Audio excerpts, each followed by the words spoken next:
The most powerful skill you can learn: goal setting.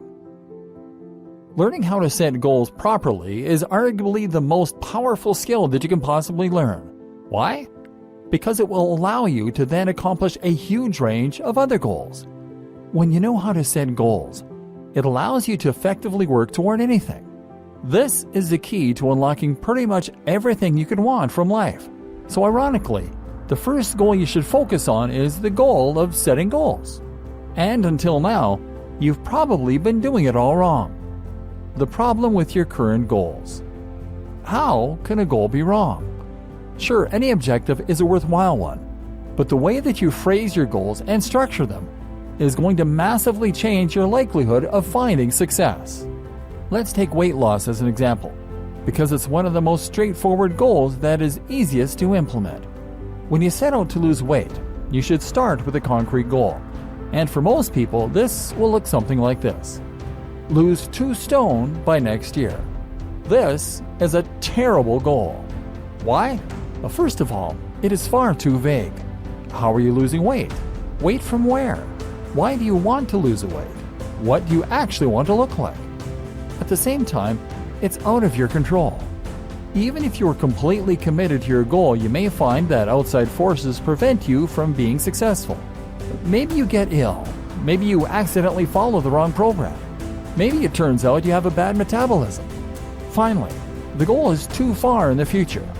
If your goal is to lose weight by next year, that then essentially gives you a license to procrastinate. The target is so far away that you indulge yourself in a little overeating, or put off exercise for a while and not worry about it until next month.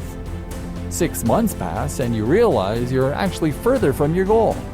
And because it's too late, you're likely to just give up at this point. Not a good goal. What good goals look like? So what does a good goal look like? How might you phrase this same objective in a manner that will increase your chances of success?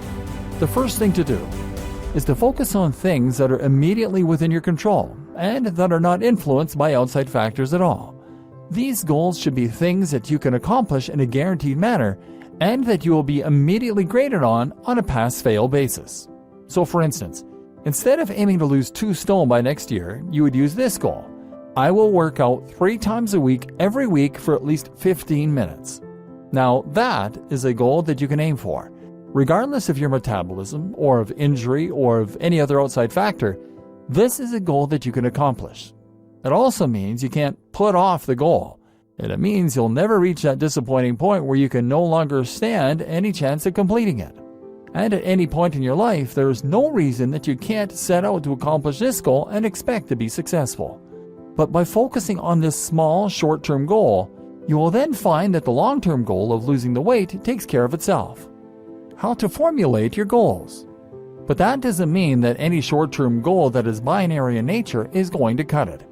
First of all, you need to know what you want and make sure that the goal you are setting for yourself is going to help you get there. You need your goals to be intrinsically motivating, and that means that you have to feel truly passionate about them. It's only by following a goal you really feel excited about that you will find you have the energy and motivation to keep going. Working out for 15 minutes a day is an effective goal because it is sure to take you closer to your broader goal of losing weight. By keeping that end goal in mind, you should stand a better chance of staying motivated to work out, even when you're feeling tired or when you're feeling low on willpower.